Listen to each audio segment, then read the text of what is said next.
ನಮಸ್ತೆ. ನಾನು ಈ ದಿನ ಕನ್ಯಾ ರಾಶಿ ಹುಟ್ಟಿರೋರ ಬಗ್ಗೆ ಹೇಳುತ್ತೇನೆ. ಮೊದಲು ನನ್ನ ಯೂಟ್ಯೂಬ್ ಚಾನಲ್ ಜೀವ ಸಲಹೆ ಸಬ್ಸ್ಕ್ರೈಬ್ ಮಾಡಿಕೊಳ್ಳಿ. ಆಗಸ್ಟ್ 24ರಿಂದ ಸೆಪ್ಟೆಂಬರ್ 23ರವರೆಗೂ ಜನಿಸಿದವರು ಈ ರಾಶಿಯವರಾಗುತ್ತಾರೆ. ಅಥವಾ ಟೋ, ಪಾ, ಪಿ, ಪೂ, ಶ, ಣ, ಟ, ಪೆ, ಪೋ, ಕ್ಷೆ ಈ ಅಕ್ಷರದವರು.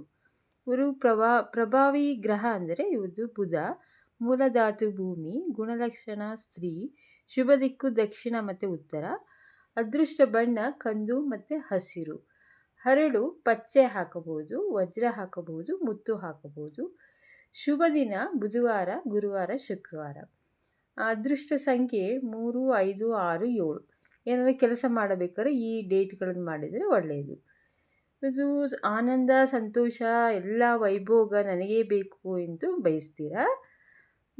ಸ್ತ್ರೀಯರಿಗೆ ಸಂಬಂಧಪಟ್ಟ ಕೆಲಸ ಮಾಡಿದ್ರೆ ಒಳ್ಳೆಯದು. ಫ್ಯಾಷನ್ ಡಿಸೈನಿಂಗು, ಟೀಚರು ಅಥವಾ ಬ್ಯೂಟಿ ಪಾರ್ಲರು ಅಥವಾ ಬಟ್ಟೆ ಸಂಬಂಧ ಏನಾದರೂ ಜಾಬ್ ಮಾಡ್ಬೋದು. ವಿದ್ಯಾಭ್ಯಾಸದಲ್ಲಿ ಸ್ವಲ್ಪ ಪ್ರಾಬ್ಲಮ್ ಇರುತ್ತೆ. ಎಜುಕೇಷನ್ ಪ್ರಾಬ್ಲಮ್ ಆದ್ರೂ ಇವು ಸ್ವಶಕ್ತಿಯಿಂದ ಸ್ವಂತ ಬಲದಿಂದ ಕೆಲಸ ಮಾಡ್ತಾರೆ, ಅದರಲ್ಲಿ ಯಶಸ್ವಿ ಆಗ್ತಾರೆ. ಸಂಸಾರ ಸ್ವಲ್ಪ ಸಂಗಾತಿ ಮಕ್ಕಳ ವಿಚಾರದಲ್ಲಿ ಸ್ವಲ್ಪ ನೋವು ಆಗಬಹುದು. ಇವರು ಪ್ರವಾಸ ಪ್ರಿಯರು, ದೂರ ಪ್ರಯಾಣ ಇವರಿಗೆ ಲಭಿಸುತ್ತದೆ. ಪ್ರೀತಿ ಪ್ರೇಮವೂ ಉಂಟು.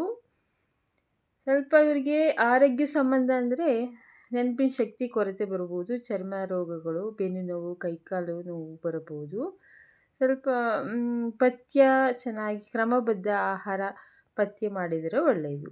ಇವರಿಗೆ ಹಣಕಾಸು ಸಮಸ್ಯೆ ಬರುವುದಿಲ್ಲ, ಆದರೆ ವಿಪರೀತ ಖರ್ಚು ಮಾಡಿಕೊಂಡು ಬೇಡದ ವಸ್ತು ತಗೊಂಡು ಕೈ ಖಾಲಿ ಮಾಡಿಕೊಳ್ತಾರೆ.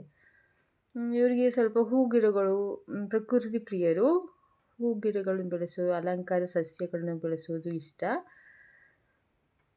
ಇವರಿಗೆ ಬಂಧುಗಳ ರಿಲೇಷನಲ್ಲಿ ಮದುವೆ ಆಗಬಾರ್ದು. ಕನ್ಯಾ, ಮಕರ, ಕುಂಭ ಇವರಿಗೆ ಚೆನ್ನಾಗಿ ಹೊಂದಾಣಿಕೆ ಬರುತ್ತದೆ. ಮೀನ, ವೃಶ್ಚಿಕ, ಧನು ಆ ರಾಶಿಯವರು ಬೇಡ. ಸ್ವಲ್ಪ ಜಪ ಅಂದರೆ ಕೃಷ್ಣ ಜಪ, ದುರ್ಗಿ ಜಪ ಮಾಡಿದರೆ ತುಂಬ ಒಳ್ಳೆಯದಾಗುತ್ತದೆ.